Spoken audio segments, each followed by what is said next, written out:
Ini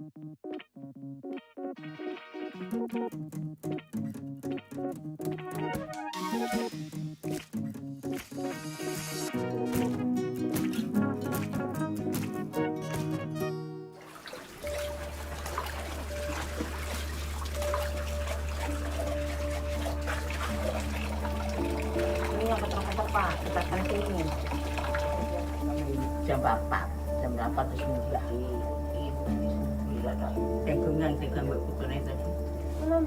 Jeden Morgen dieselbe Mühe.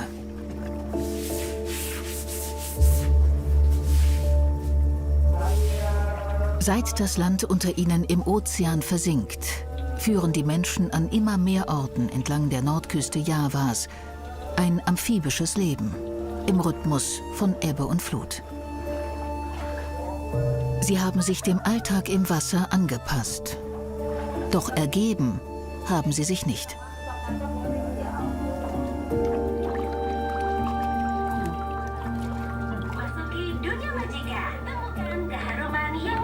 Etliche Dörfer in der Region wurden bereits evakuiert. Andere schweben im Überlebensmodus.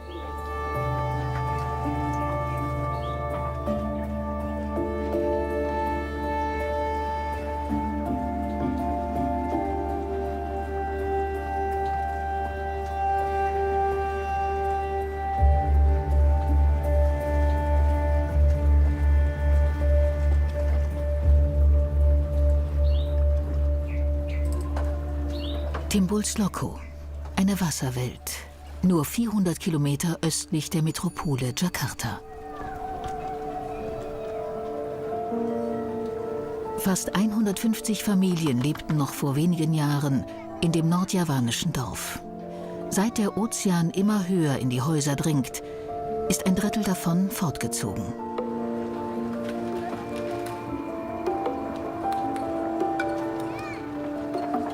Geblieben ist, wer sich kein Haus auf dem Festland leisten kann. Oder diejenigen, die trotzdem weiterhin an Timbul's Loko hängen und ihre Heimat nicht aufgeben wollen. Noch Anfang der 2000er Jahre waren die Bewohner Reisbauern. Als die Ernte durch Salzwasser immer magerer wurde und schließlich ausblieb, wurden sie zu Fischzüchtern. Doch auch das zuerst vielversprechende Geschäft kommt langsam zum Erliegen. In den immer höheren Fluten ist fast alles untergegangen. Die früher so geschäftige Hauptstraße, Felder und Gärten, alle Läden und Werkstätten, Kinderspielplätze. Immerhin, Strom- und Wasserleitungen funktionieren noch.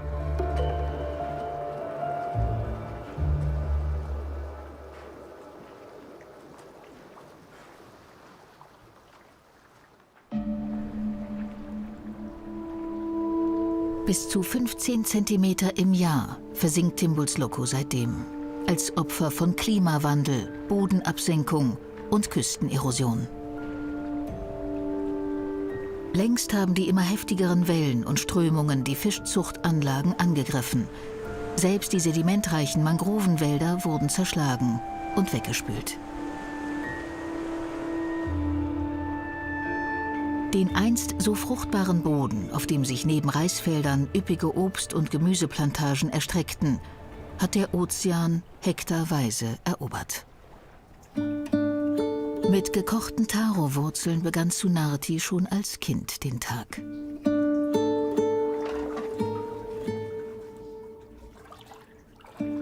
Immer noch lebt sie im alten Bauernhaus ihrer Eltern, wo sie aufgewachsen ist. Jadi uripku kini Timbul's Loko ki aku rasa ninggalke karo Timbul's Loko. Dadine Timbul's Loko ki akeh kenang-kenangane. Wong tuaku yo ning Timbul's Loko, ora ana yo ning Timbul's Loko. Anak bojoku yo ora ana yo ning Timbul's Loko kabeh. Dadine aku rasa kapan-kapan rasa ninggalke karo Timbul's Loko.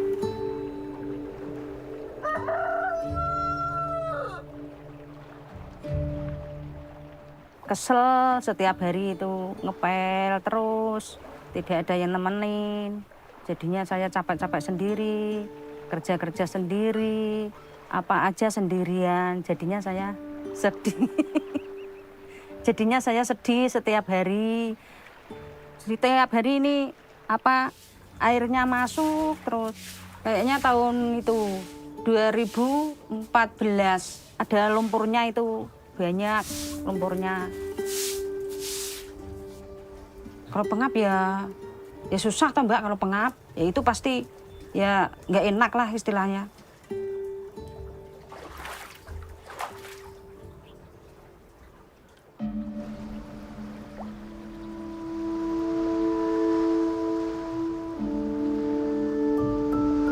Sunatis Haus liegt am äußeren Rand von Timbulsloko, wie ein Wellenbrecher vor dem Ozean. Abfahrt zur Arbeit.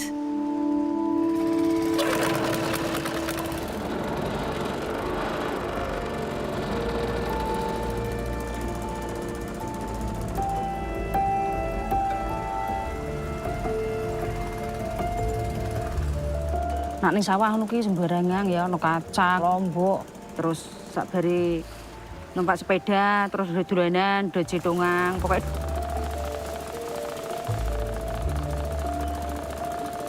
lanang karo wedok ono ki ditarungake. Engko terus di kali, di sawah, ya kangen.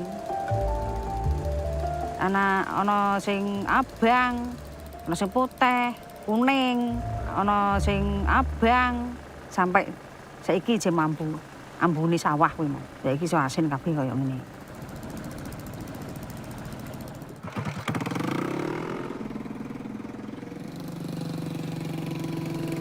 Seit ein paar Jahren ist Timbulsloko über einen Damm mit dem inzwischen knapp 1 Kilometer entfernten Festland verbunden.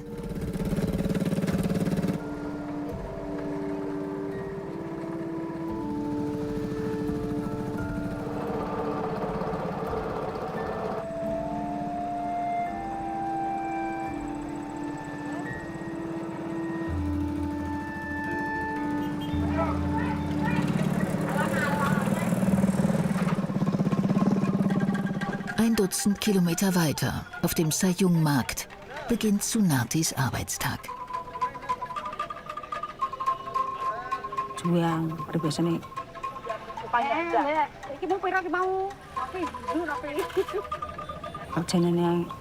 Kerjanya aku sepenting halal barokah.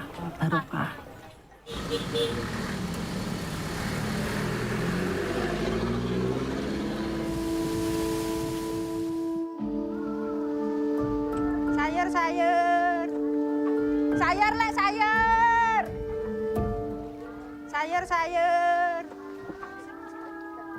Ya panas, ya capek, ya kayak ndekku dodol nih tak gawe mangan sehari-hari ini. Karo tak bayar banyu, bayar listrik, saya ngumpulin itu. Sayur. Corontine areta. Sampai 3 kali Mbak itu. Dalam rumah itu airnya kayaknya tahun itu 2014 semakin tinggi terus.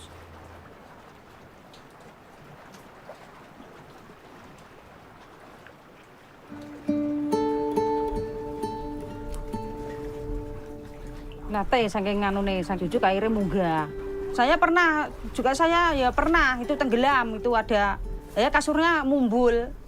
Saya di atas kasur. Saya takut. Aku ora tonggo-tonggo do kepalayan itu, Mas. Hewan yang ada itu masuk di rumah saya itu ada ular, udang, kepiting. Kenapa ya kalau kepiting kan bisa gigit. Kalau mimi itu kan bisa itu buntutnya bisa nyubles kayak paku gitu. Jadinya saya takut karena ular bisa gigit. Als die Reisfelder 2010 endgültig unter Wasser lagen, sattelten die Bauern auf Aquakultur um. Doch bald zerrissen die Wellen immer mehr Netze und die Menschen verloren auch ihre Ersparnisse. Seitdem bleibt nur das Fischen. Zusammen mit ihrer Kindheitsfreundin Subeida hat Sunati gelernt, keine Angst vorm Wasser zu haben. Kalau di rumah jenuh, ya jalan-jalan ke laut itu kan bisa senang. Dunia lain. Ya kalau ada kesedihan, ada apa gitu kan masuk. Dina panasan-panas. Lumpur ketahui. Kecubah. Kalau ada gelombang buruk itu menakutkan. Tidak bisa naik perahu, tidak bisa nelayan lagi. Saya pernah kejebak, Mbak, Kak. Kejebak itu sama angin, sama ombak, sama hujan. Ada itu geluduknya, saya pernah kejebak. Sampai nangis di sini, Mbak. Nunggu sampai saya itu 3 jam kali di sini. Saya enggak. Ya kayak temen saya kalau jebak. Kalau naik yo bukan temennya. Atis ini, atis. Harus beda aku ini. Terus ngesak sprene. Yo bareng terus Mas, ora tauan, ora tau kewiwal.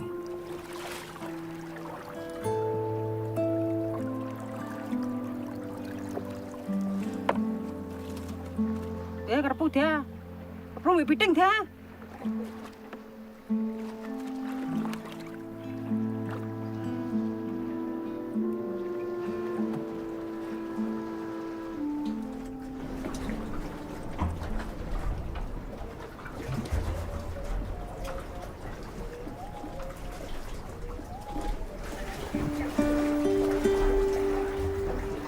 Manchmal dringt die Flut sogar bei Niedrigwasser in Zubeidas Haus. Doch nicht mehr lange.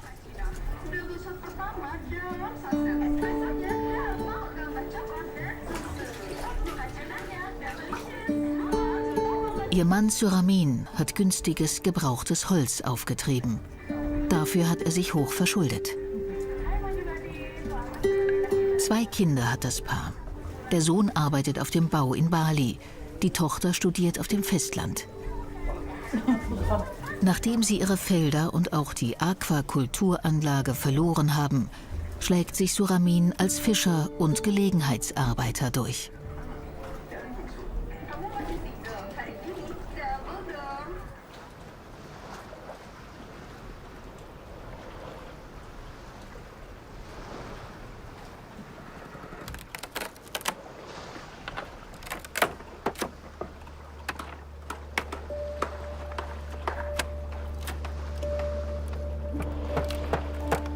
Immer wieder hilft Suramin bei der Reparatur der Stege. Eine Sisyphus-Arbeit. Ini tebak kan rusak, pasti ganti. Ini nggak nyampe 5 bulan. Bambunya udah rusak, pasti ganti. Kalau dikumpulin buat itu benerin jalan toh, orang kampung. Bareng-bareng lah, kerja gitu. Biasanya paling subur tanah ini, Tembul Soko ini kok paling subur kok. Jadi aku petani mbak. Padi, semongko, cabai, kacang, akhirnya airnya asin. Ditambah lama-lama kena rob lagi, hilang lagi jadi lautan. Kelem tambah kan, hilang semua. Akhirnya ada trauma. Yang menganturkan sekali tuh mbak, menganturkan banget tuh mbak. Mbak, biar pikir jalan ini akeh toko mbak. Mobil tiap tuh mbak bisa, wah banyak sekali. Pokoknya luas lah. Bila sampai laut itu, jalannya aspalan, halus, yang naik sepeda ya enak lah, nggak ada aspal, manter luwe. Dam tuh mbak, bis gede bisa Simpangano, tuh dulunya kayak kota lah, dulunya lah, rame lah.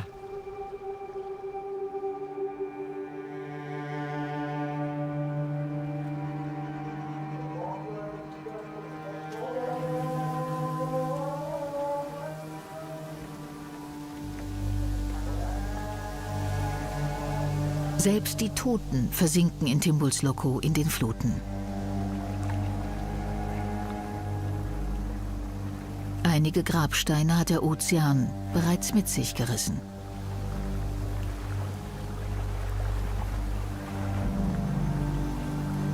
Vor 10 Jahren haben die Bewohner einen Gürtel aus Bambus und alten Autoreifen als Wellenbrecher um den Friedhof gespannt.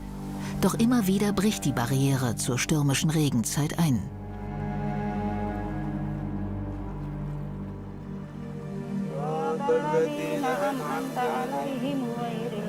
Reparaturen stehen bevor, damit die Toten am Ende des Ramadans Ruhe und Schutz finden. 15 Jahre schon liegt Sunatis Sohn hier begraben, neben ihren Eltern und Großeltern.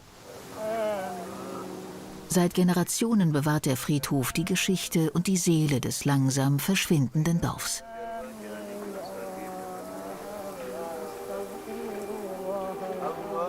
...19 Jahre war Slamet, als er bei einem Motorradunfall verunglückte. Takut saya, kalau hilang bagaimana ya? Kayak itu yang meninggal apa aku aja, nggak anak saya.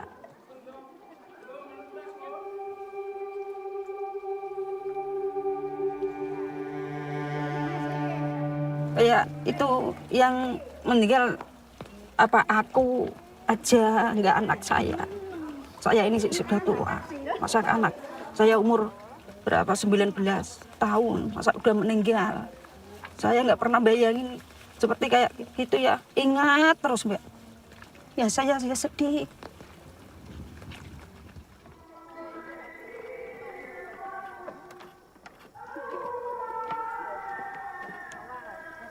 Nur am Wochenende füllen sich die Wege in Timbulsloko mit Leben. An den anderen Tagen ist es ein Geisterdorf der Kinder und der Greise. Wer noch jung ist, studiert oder arbeitet in der nahen Kreisstadt Semarang. Immer wieder, besonders zum Ramadan, kommen alle Bewohner bei der größten von 3 Moscheen zusammen. Isih ramai Mas kampungku, jadi ini aku cara ini ning kene yo hidup ning kene iki menaruhkan carane napakah lah apa sing dadi susahe karo wong kampung iki kok harus semangat. Dadine iso ngraketake karo kebahagiaane wong urip istilahé. Cara dene ra gelem pindah.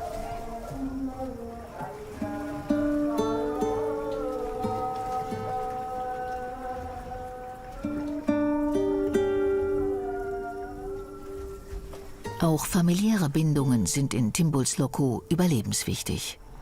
Nach der Tradition leben die Generationen meist unter einem Dach zusammen, so wie in Zubeidas Großfamilie. Saiki koncone do setuju lunga kabeh, nak ning kene ning kene kabeh. Yo iso bersatu.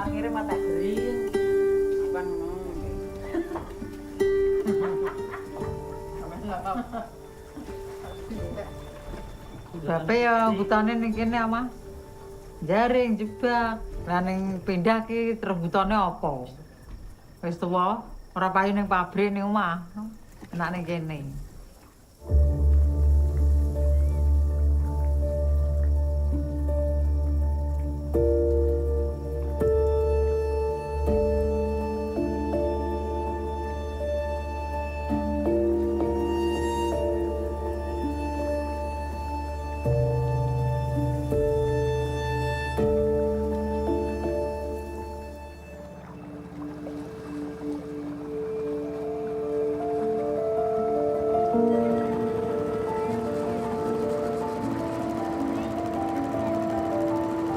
Einzig die Kinder in Timbulsloko empfinden den aquatischen Alltag hier als Normalität. Sie kennen nur das Leben auf und mit dem Wasser.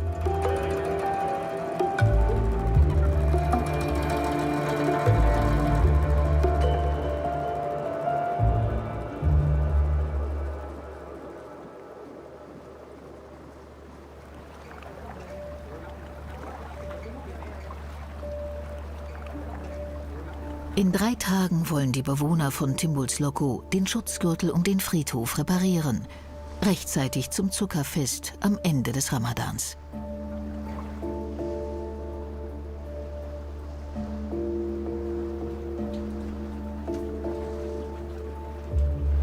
Früher haben sie selbst das Geld dafür zusammengebracht. Mittlerweile unterstützt sie die Kommune.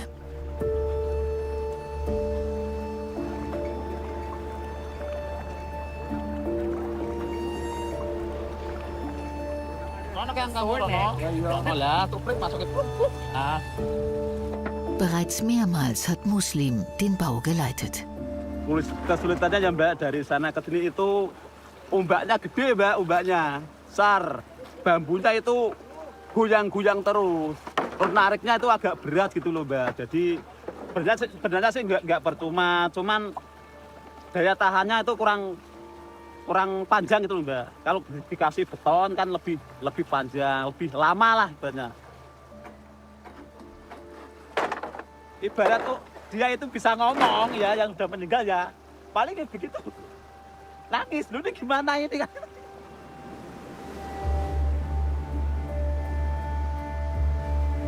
Memakamkan saudara saya waktu ya perasaannya ya sedih Mbak.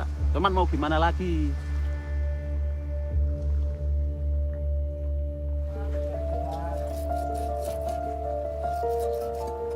Ya aku senang rumahnya dibangun. Mit Hilfe eines Nachbarn will Suramin den Ausbau bis zum Zuckerfest beenden. Harganya murah, bekas ukuran rumah 3 kali lipat dari yang baru. Saya naikkan 3 kali. Baru kali ini mau saya dadak. Yang dulu kena ombak ya, berarti huruf hilang terus.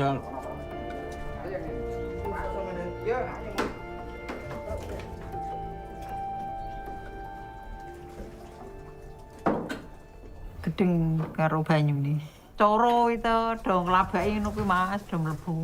Lah terus nang ngepel prarekoso, Mbak. Kok ngangkat nyelehke, kok cantelke ning ndi iki kok kendi.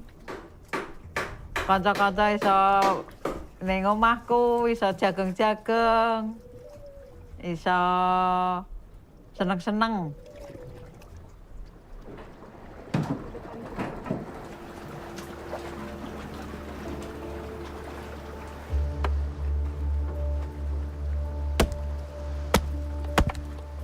Wettlauf gegen die Flut. Bambu kan paling berapa bulan kan nanti busuk ya Mbak, lah terus hancur. Kalau ada orang meninggal itu susah untuk dimakamkan karena makamnya terendam air.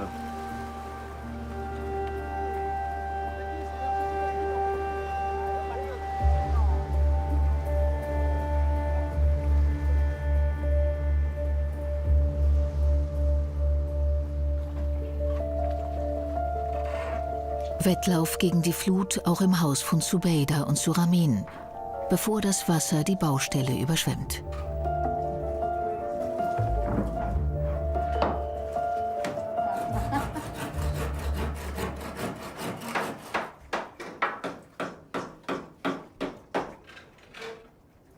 Ya, 3.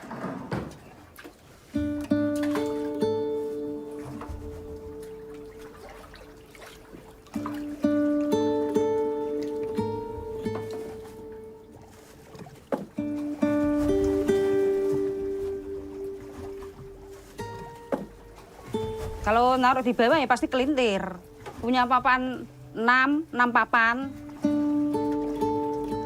Tenggelam. Selain perabot dapur ya TV-nya, kipas angin, lemarinya dan bobol semua sama sandangannya. Lempang di atas air di atas air ini. Kasurnya saya buang. Itu udah kelam itu. Ada kulkasnya bikin panggung ini buat ini naikin kulkas. Dulu kan itu bela listrik kan di bawah. Yang paling nggak enak itu kalau saya masak.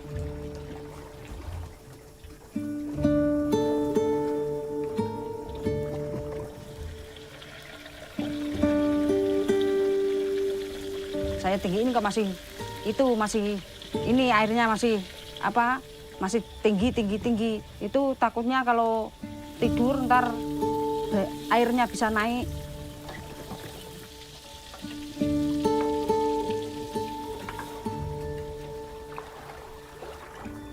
Oh, terus ada angin besar sama ombak. Itu bisa rumah saya bisa yang belakang bisa roboh, hancur.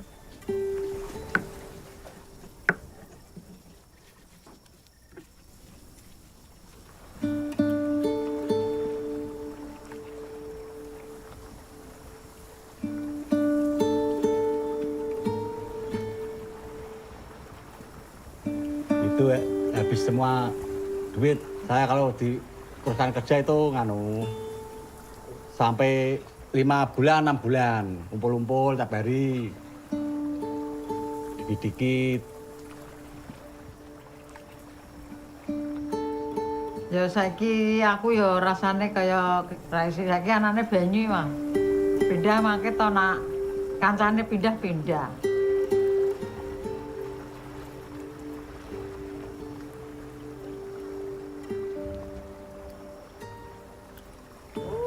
cm.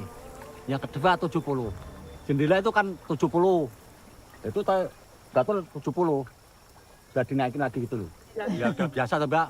Dianggap nggak ada air lah. Gak dino ngene iki. Saya mikirin terpiye mikirin kadung keadaan begini kok mikir begini malah stres malah susah. Digledak rasa gledak. Teko digoni terus to, Mbak.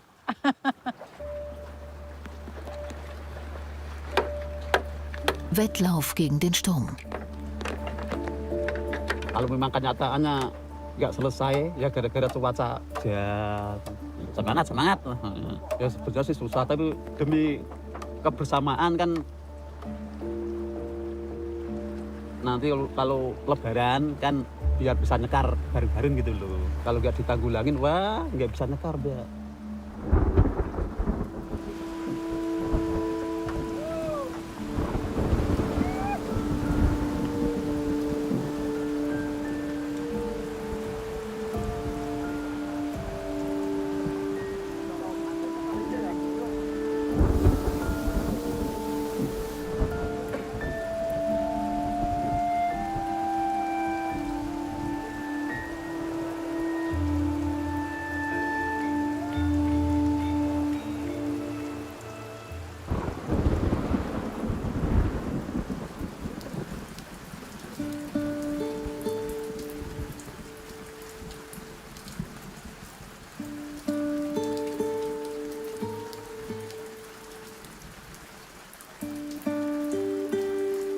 Itu anak saya kak udah ke bawah air kok nggak bisa itu corong ini arek nulung sing kepiye nulungi kan ditukok-tukoki padas ngono kae Mas ndak duruk menaiki ojo kelem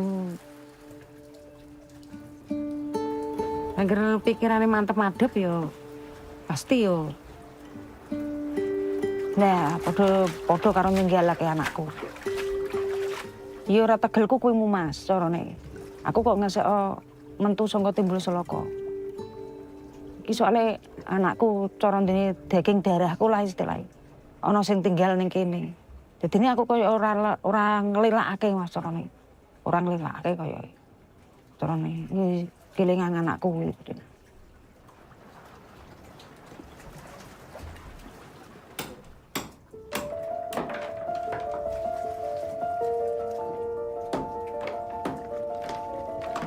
Der letzte Tag des Ausbaus.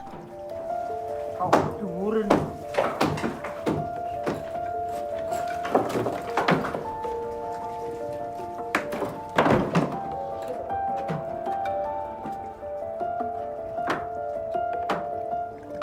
Ja, enggak. Der letzte Tag ist der heikelste Tag.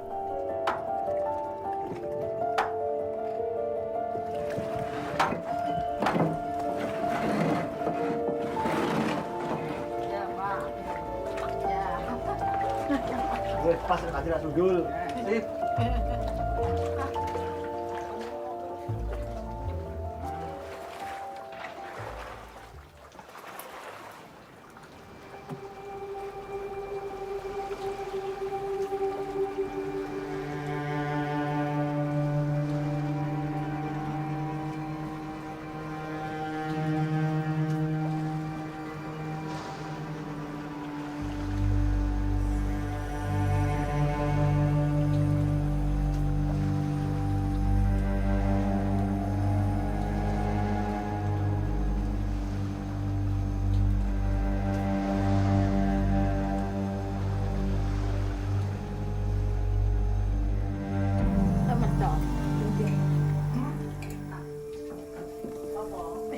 Nach 4 Jahren das erste große Festessen im Haus.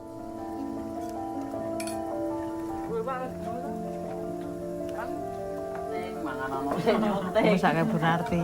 Nah, bojo prana sing gutake guta dhewe.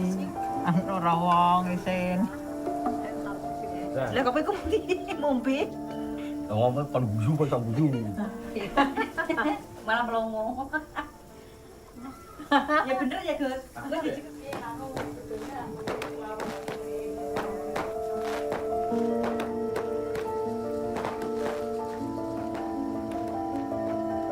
Das rituelle Fest nach dem letzten Fastenbrechen am Ende des Ramadans.